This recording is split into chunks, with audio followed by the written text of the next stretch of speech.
নমস্কার, লিনাস ওয়ার্ল্ডে আপনাদের স্বাগত। আজ আরও একটা নতুন ব্লগ নিয়ে আপনাদের সঙ্গে চলে এসেছি, আপনাদের সামনে চলে এসেছি। আজ চলে এসেছি শিবের একটা পুরনো মন্দিরে। এখানে শিবকে ভস্য দিয়ে আরতি করা হয়। চলুন, এটা কোথায়, কিভাবে আসবেন, কিভাবে পুজো দেবেন, কখন কখন খোলা থাকে, প্রত্যেকটি আপনাদেরকে জানাবো। চলুন, আমি বলি এখানে আসবেন কি। যদি আপনারা মেট্রো করে আসেন তাহলে শোভাবাজার সুতানুটিতে নেবে, ওখান থেকে গেট নাম্বার 1 দিয়ে বাইরে বেরোবেন এবং ওখান থেকে অটো করে 10 মিনিট আহিরিতলা পৌঁছে যাবেন। আহিরিতলা থেকে 2 মিনিটের রাস্তা।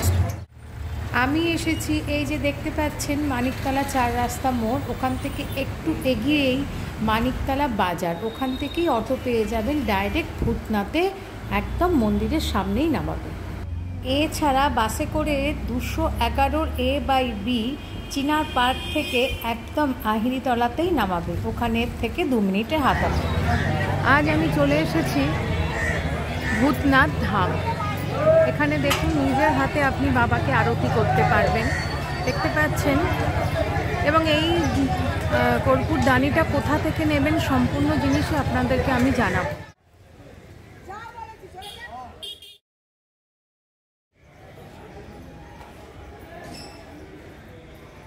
বাবার মন্দিরে ঢোকার মুখেই দ্বাদশ জ্যোতির্লিঙ্গের ছবি ও তার বিবরণ সব দেওয়া আছে, দেখতে পাচ্ছেন।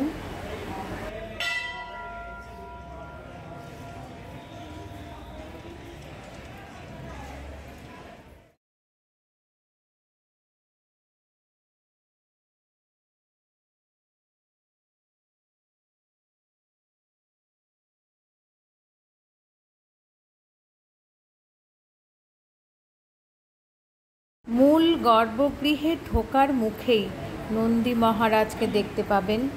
অনেকেই তাকে পুজো করে ও তারপর কানে কানে তাদের মনস্কামনা জানিয়ে তারপর বাবার দর্শন করতে যাচ্ছে। মূল গর্ভগৃহের ওপরে নানান দেবদেবীর ও মহাপুরুষদের ছবি টানানো আছে। এই ভূতনাথ মন্দিরটি প্রায় 150-200 বছরের পুরনো ও খুব জাগ্রত। স্থানীয় লোকেদের বিশ্বাস, যারা বাবার মাথায় জল ঢালে ও মনস্কামনা নিয়ে এসে পুজো করে তাদের মনস্কামনা পূর্ণ হয়।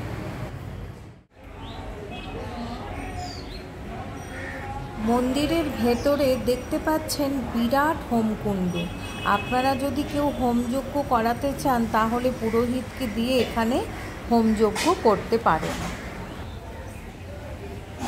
মন্দিরটি ভোর 4টে থেকে 1টা ও বিকেল 4:30 থেকে 8:30-9টা পর্যন্ত খোলা থাকে। চৈত্র মাসে ও শ্রাবণ মাসে প্রচুর ভক্তের ঢল নামে।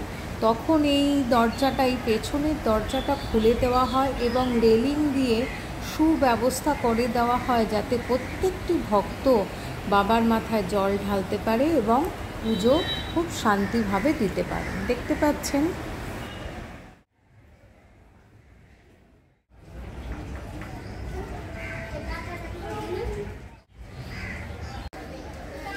গর্ভগৃহের ভেতরে ভক্তদের বসে ধ্যান জপ করারও ব্যবস্থা আছে, সেখানে আপনারা ধ্যান জপও করতে পারেন।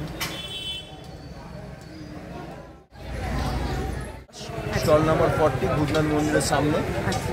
মন্দির খোলে সকাল 5টা থেকে 12টা পর্যন্ত খোলা থাকে, আর তারপরে বিকেল 5টা থেকে রাত্রি 9:30 পর্যন্ত মন্দির খোলা থাকে।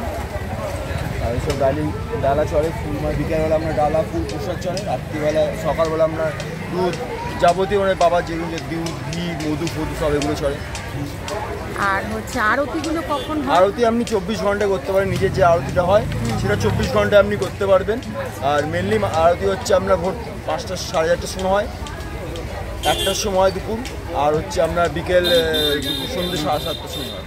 আচ্ছা, এখানে ভস্য দিয়ে বলে ভস্য আরতিটা ভোরবেলা হয় 4:30টার সময়, 4:30টার সময় ভস্য আরতি।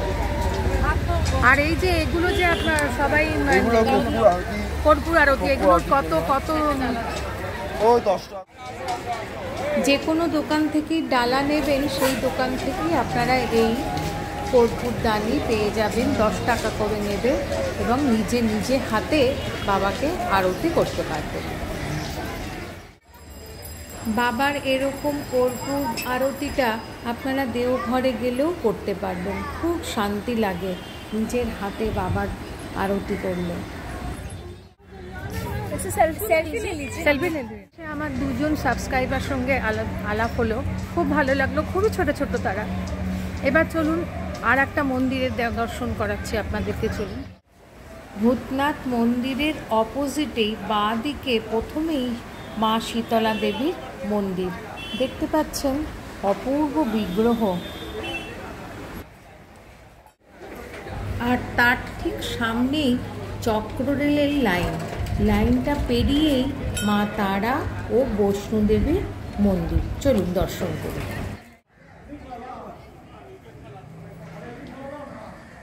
মন্দিরে ঢুকেই মায়ের অপূর্ব বিগ্রহ দেখে মন প্রাণ আনন্দে ভরে গেল। আর একটা জিনিস দেখতে পাচ্ছেন, প্যান্ডেলটা না আমান, কাজু, কিশমিশ দিয়ে তৈরি। দেখতে পাচ্ছেন, অপূর্ব। মায়ের মন্দিরের পাশেই রয়েছে শিবলিঙ্গ এবং শিবলিঙ্গর সামনেই রয়েছে 3টে বিগ্রহ, যেখানে গণপতি বাপ্পা, পার্বতী মা ও হনুমানজির বিগ্রহ রয়েছে।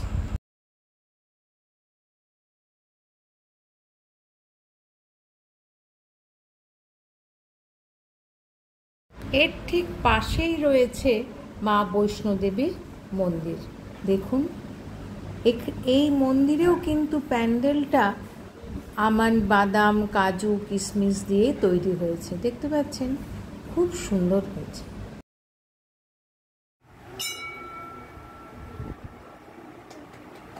ভূতনাথ বাবার মন্দিরে হোক বা এই বৈষ্ণোদেবীর মন্দিরেই হোক, যদি আপনারা শিবের মাথায় জল ঢালতে চান তাহলে কিন্তু সকালের দিকে আসবেন।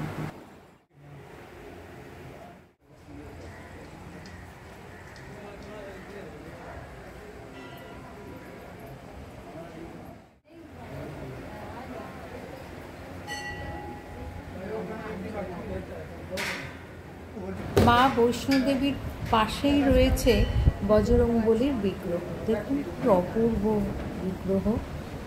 আর তার বাঁ পাশে রয়েছে মা শীতলার একটা বিগ্রহ।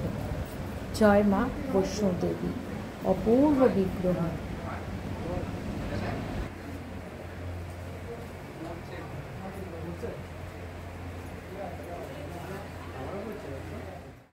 এই যে এলাচ, বাদাম এগুলো দিয়ে যে প্যান্ডেলটা করা আছে, এটা কতদিন থাকবে? এটা কালকে বিজয়া দশমী, হ্যাঁ, কালকে দশমী আছে, তারপরে দিন। এটা কতদিন ধরে হয়? এটা হলো ওই যে কি বলবো তোমাকে, যে বার্ষিক উৎসব ছিল পয়লা বৈশাখ। আচ্ছা, পয়লা বৈশাখ। পয়লা বৈশাখের পরের থেকে এটা আরম্ভ হয়। হ্যাঁ, পয়লা বৈশাখেই ও তো তৈরি হচ্ছে 15 দিন থেকে। আচ্ছা, হ্যাঁ, লাগানো হলো পয়লা বৈশাখের 2 দিন আগে। আচ্ছা, হ্যাঁ, সেটা কাল থাকবে, পরশু दिन खुले যাবে। अच्छा, एक बार से सब तरह के आलादा आलादा कच्चा फूल, इलायची फूल, काजू किशमिश, अच्छा, फल से फल दिए है सब रकम। अपूर्व। মাকে মঙ্গলার্থে নমস্কার জানিয়ে এক রাত শান্তি নিয়ে বাড়ির দিকে রওনা হলাম। নেক্সট ভিডিওতে আপনাদের সঙ্গে আবার দেখা হবে। Thanks for your time.